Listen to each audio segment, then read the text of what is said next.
sequências de imagens de legumes e verduras. Uma salada é temperada com azeite. Todo ser humano tem direito a comer bem. Mas esse direito não está chegando à mesa da maioria dos brasileiros. Milhões de famílias convivem com o medo de não ter o que comer no dia seguinte. A falta de dinheiro vai tirando do prato carne, frango, frutas e verduras. Muitos comem apenas uma vez ao dia. Outros não têm nada para dar aos filhos. Já são 33 milhões de pessoas passando fome. Isso num país que é um dos maiores produtores de alimentos do mundo. Fundo em tons de cinza, formas geométricas cinzas, amarelas, azuis e brancas se movimentam dinamicamente. Ao centro, em letras brancas e pretas, qual a questão de segurança alimentar? Meu nome é Antônia Maria Clarete dos Santos Silva. Todo mundo chama de Clarete, é costume Antônia já, né? Maria Clarete. Tenho 5 filhos, né? Moradora de Brasilândia, Antes do meu Distrito filho Federal. ter até o acidente, eu trabalhava, né? Trabalhava fazendo os bicos. Eu recebo o Bolsa Família e o DF Social. Insegurança alimentar. Me ajuda bastante. Com o isqueiro, Clarete acende a chama da boca de um fogão. Com esse valor, como é que eu faço? Eu vou lá, compro arroz, o feijão, o óleo, que eu não consigo carregar, eles trazem, né? Aí eles entregam. Aí as outras coisas eu vou comprando tudo picado, porque como é mais caro, né? E vou fazendo uma manobra ali, comprando um pouco um canto, um pouco no outro, pra trazer pra ir, né? Ver se dá pra vencer o mês. Imagem aérea de uma cidade. Qualquer brasileiro em vulnerabilidade social tem direito a uma renda básica familiar. Fonte: Emenda Constitucional 114/2021. Em uma rua, há um caminho de água barrosa que percorre o local. Chove. Imagem de um local com vigas de madeira. No local, há diversas bicicletas. Ao centro, há uma cadeira. Em cima dela está uma caixa com diversas louças dentro. Teto com telhas quebradas. Uma goteira se forma. Meu nome é Sandra. Eu tenho 4 filhos. A mais velha tem 9 anos. E a mais nova tem 1 mês e pouco. Às vezes tem semana que é só arroz e feijão.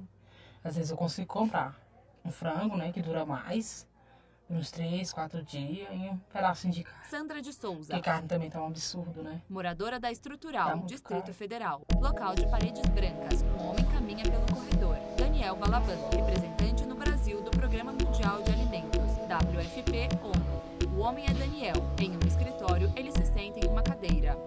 A questão é, por que o preço dos produtos aumentou ao longo do tempo no Brasil, se o Brasil continuou produzindo alimentos? É muito simples, o Brasil focou muito na questão da exportação de alimentos. Ambiente de paredes bege. Ao centro, em frente a uma janela com vista para a natureza, está uma mulher sentada em uma cadeira. Elisabetta Restini, presidente do CONSEA e docente da UNB. A questão de como nós produzimos alimento no Brasil hoje está relacionada à devastação ambiental, está relacionada à crise climática e também está relacionada à questão da pobreza e do não acesso aos alimentos. Nós estamos perdendo área, por exemplo, de produção de feijão, área de produção de arroz. Nós estamos produzindo basicamente grãos e commodities para o mercado exportador.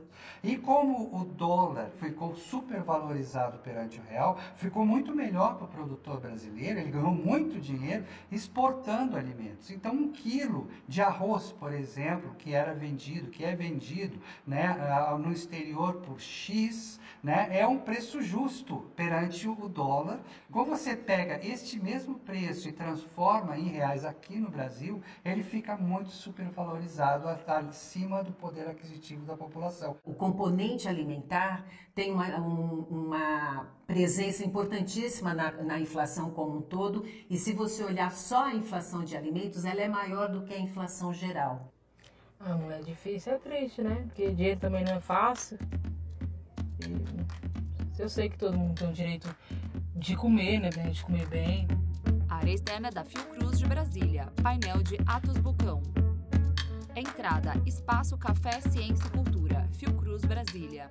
O conceito brasileiro de segurança alimentar é o direito de todas as pessoas ao acesso a alimentos de qualidade, em quantidade suficiente, respeitando a forma socialmente aceitável pesquisadora associada da Fiocruz, e também respeitando o meio ambiente na produção desses alimentos. A gente precisa retomar um processo de fortalecimento importante de quem produz a diversidade do nosso prato e quem produz essa diversidade com o menor impacto ambiental possível. Aí está a questão de focar na produção dos pequenos agricultores familiares. São eles que produzem 70% do que é consumido internamente. São frutas, verduras, legumes, o iogurte, o leite, o frango, tudo aquilo que a gente consome no dia a dia. Então, quanto mais eles produzirem, melhor será o preço de chegada desses produtos na mesa dos consumidores médios brasileiros, fazendo com que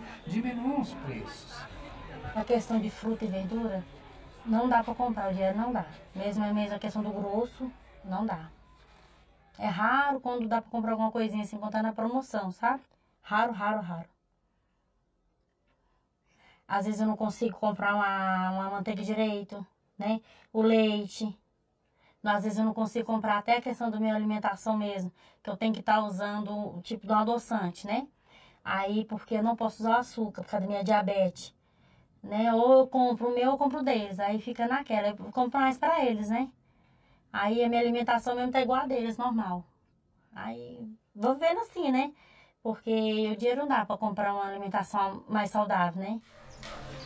O conceito de segurança alimentar, com esses dados que nós conhecemos, né, dos 33 milhões de pessoas que estão em situação de fome e mais da metade da nossa população com algum grau de insegurança, isso diz respeito a uma escala, né, de diagnóstico, onde é feito um conjunto de perguntas para as pessoas que são, no caso, responsáveis por aquele domicílio. Na insegurança leve, além da preocupação e da ansiedade que a instabilidade gera, também já começa a ter um comprometimento da qualidade da alimentação. A imagem percorre pelas prateleiras de uma geladeira. Há 2 potes e frutas estragadas. Eu compro uma batatinha, comendo 1 quilo, né? A gente bota duas, 3. Sandra de Souza, moradora da Estrutural, Distrito Federal. Né? E vai revezando, né? Porque a verdura é muito importante também na alimentação. Eu acredito que é muito importante. A verdura, a fruta é muito importante. Mas às vezes não dá para comprar tudo, não. Às vezes, para comprar um, tem que tirar do outro, né? Do básico, né? E às vezes só dá para comprar mesmo mal básico. Cozinha. Clarete abre uma panela e mexe o alimento que está dentro. Caminha em direção à geladeira e a abre. Dentro há diversas garrafas com água e uma cartela de ovos. A gente vai comer ovo ou frango. Insegurança alimentar. Ou aquelas carnes de hambúrguer quando tá barata. Né? E às vezes a salsicha também quando tá barata. Antônia Maria Clarete, moradora de Brasilândia, tá Distrito Federal. O sobrepeso e obesidade é mais comum entre as pessoas mais pobres, né? Exatamente pela substituição de alimentos saudáveis por alimentos pouco saudáveis. Alimentos, por exemplo, in natura, por alimentos industrializados e ultraprocessados, porque são alimentos mais baratos. Frutas, verduras e carnes são até 4 vezes mais taxados que os alimentos ultraprocessados. Fonte ACT, Promoção de Saúde. Então as pessoas substituem os alimentos saudáveis, né, por alimentos ultraprocessados. Ana Maria Segal, pesquisadora associada de Fiocruz. A saúde das pessoas, desde produzir sobrepeso e obesidade, diabetes, hipertensão, como inclusive câncer, né? Aí se o problema dessa instabilidade não é resolvido, passa por uma situação, né, que é da insegurança alimentar moderada, em que a quantidade dos alimentos já começa a ser comprometida. Em geral, os adultos começam a comer menos, não fazem todas as refeições diárias, né? Mas já pode, inclusive, ter episódios de fome entre os adultos. Eu deixo de comer, às vezes só tem uma caixinha de leite, um cuscuz, um biscoito. Eu dou pra eles, eu venho dizer alegre comendo, pra mim tá bom, porque criança não aguenta ficar com fome igual a gente fica até o dia todo, né? Uma hora que aparecer qualquer coisa pra beliscar, pra comer, a gente come. E uma criança que vai ficar chorando vai entender. Então eu pego e dou. Meus filhos ficam alegres. Tô ali de barriga vazia roncando, mas eles estão alegres, rindo. Tá bom demais pra mim. Porque, né? Não dá, velho. Vou fazer o quê? Passa por uma situação mais grave em que o alimento falta nos domicílios, né, nas casas, e aí, inclusive, as crianças e os adolescentes também são afetados pela falta de alimentos. Então, aí chega a uma situação em que toda a família passa por uma carência alimentar muito severa, né? E a fome está instalada nesses lares. Elizabeth Né? Se você olhar, as presidente famílias do que têm Conselho e mulheres docente como da UNB. referência são as famílias que têm maior probabilidade de estar nos piores níveis de insegurança alimentar. E se essa mulher é uma mulher negra, isso é uma situação ainda mais crítica. Outro aspecto que a pesquisa mostrou é que aquelas famílias que têm crianças menores de 10 anos também são famílias em situação de maior vulnerabilidade. Então, você tem uma confluência de desigualdades, vamos dizer assim, né? Você tem a confluência da desigualdade geracional, a questão de classe, de renda e a questão de raça. Sandra pega um bebê de um carrinho e coloca no colo. No caso, eu moro num barraco, né? Eu moro aqui num barraco, né? Enfim, graças a Deus eu tenho isso aqui, mas tá caindo uns pedaços, né? Hoje em dia eu não choro mais, eu todo ano chorar, porque todo ano é um rodão. Alaga tudo, entra lama pra dentro de casa, né? Porque eu moro na Santa Luzia, que não tem saneamento, né? Não tem esgoto, tudo era gambiarra, energia, água, tudo. A gente se vira como pode. É isso aí, mulher. Sandra de Souza, moradora da Estrutural, Distrito Federal. Essas são as dificuldades da vida, né? A fome, a dificuldade, a rotina de uma mãe, né? A gente tem uma desigualdade muito acentuada Ana Maria quando Segal, se compara pesquisadora a população associada da Fiocruz. geral brasileira com as populações tradicionais. Essas, historicamente, elas sofrem mais, né?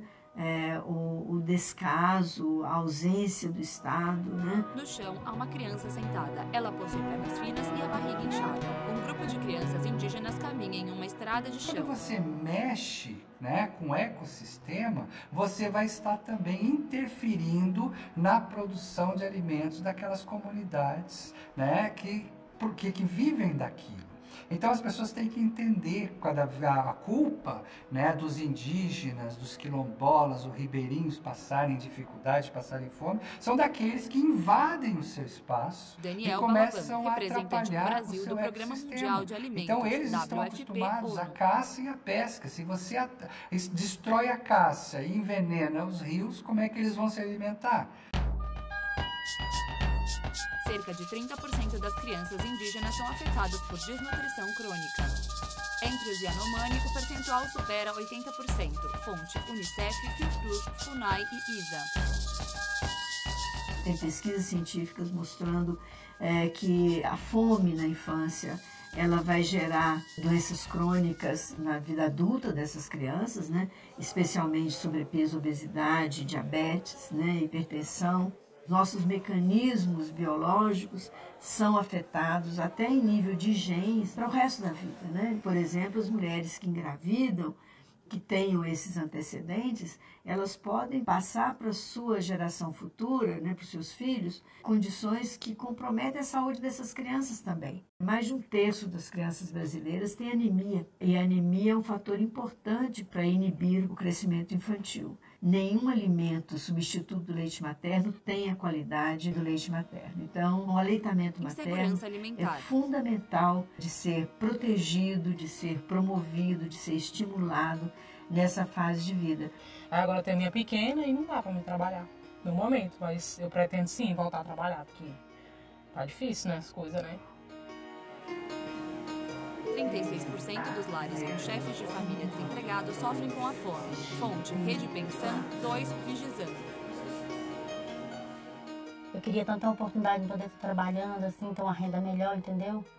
Pra mim tá podendo dar uma alimentação melhor para meus filhos, que eu olho assim, eu falo, meu Deus, é só isso, né? E dá aquela tristeza. Antônia Maria Tem hora Claretti, que moradora de Brasilândia, dá vontade Distrito nem Federal. de viver, né? Porque bate uma tristeza da gente que é mãe.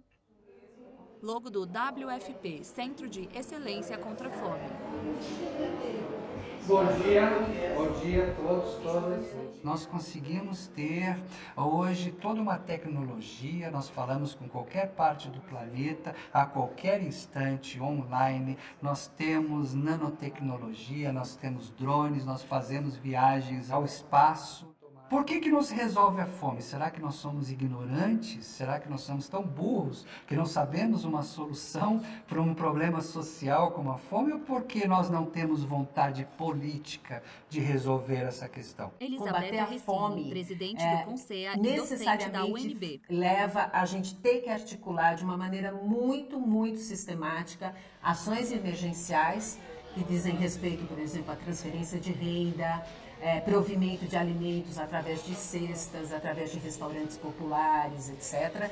Mas também você fazer as mudanças estruturais, né, do que gera a fome no país. Muito se discute com relação a aumento de taxa de juros. O que isso tem Daniel a ver Balaban, com a questão de segurança e insegurança alimentar e nutricional no país? ONU. Quanto maior é o juro, menos gente empregada, menos gente recebendo salário. Então, está na hora de conseguir diminuir a taxa de juros para que os empresários contratem mais pessoas, ao invés de ficar girando recursos nos bancos. Câmara dos Deputados. O Congresso é fundamental dele se comprometer que a alimentação é um bem comum.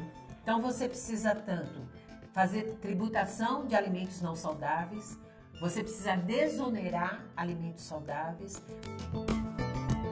Tramita no Congresso proposta que aumenta impostos sobre refrigerantes. Fonte PL 2183-2019. Ana Maria Segal, pesquisadora associada da Fiocruz. Ter uma mobilização da sociedade brasileira, uma mobilização popular importante que possa reverter essa liberação geral de agrotóxicos, muitos deles cancerígenos, muitos deles alteram o metabolismo hormonal das pessoas. Tramita na Câmara projeto de lei que reduz o uso de agrotóxicos e promove agroecologia. Fonte PL 3670-2016. Você fortalecendo a agricultura familiar, você não só está fortalecendo a produção de alimentos saudáveis, mas você está tendo uma política pública de redução de pobreza no campo. As compras públicas é o tipo de política que tem uma virtuosidade interna assim, muito grande. Por quê? Porque ela faz essa ponte entre quem produz, no caso a agricultura familiar, e quem precisa consumir, precisa ter acesso a esse alimento. No ano de 2009, foi pensada uma lei da alimentação escolar. Foi pela primeira vez que se fez uma ligação entre o Programa de Alimentação Escolar Brasileiro com a compra da agricultura familiar. E ali se discutiu que um percentual deste programa, desses recursos, deveriam ser utilizados obrigatoriamente na compra da agricultura familiar. E se definiu em 30%. Sala de aula. No local há estudantes. Eles estão comendo uma refeição cedida pela escola. Sim, na escola tem merenda, sim. É muito importante, né? Porque eles se alimentam, né? Tem mais concentração em fazer as coisas, em fazer os deveres. Às vezes até em casa não tem, né? Se você pensar que o nosso programa de alimentação escolar, ele atinge 40 milhões de estudantes diariamente, imagina o giro que isso ocasiona na agricultura familiar.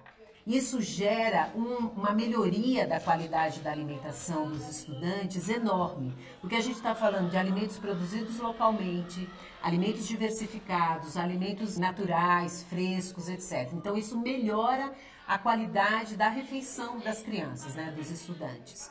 Então esse refinamento da política pública, ela é dada para a conexão que o Estado tem com essas diferentes realidades. E o que dá essa conexão para o Estado é a participação social. Quer dizer, qual que é a importância, por exemplo, desse conjunto de conselhos de políticas públicas que estão sendo ou reinstalados ou fortalecidos, e em particular o Conselho Nacional de Segurança Alimentar e Nutricional, porque ele traz para dentro da discussão da política pública essa diversidade de olhares. A gente não pode percorrer esse século com a mesma história, né? Repetindo essa história de desigualdade que a gente vive no Brasil desde muito tempo. Existe solução e a solução está dada, é fácil. Toda vez que um país, que uma nação resolveu combater a questão da fome e da extrema pobreza, ela teve êxito. Então eu acho que é o caso de uma união, de um pacto social entre os governantes do Brasil e não aceitarem mais que um caso como esse aconteça num país tão rico, tão forte, né, como é o caso do Brasil. É uma questão de indignação. Créditos na tela.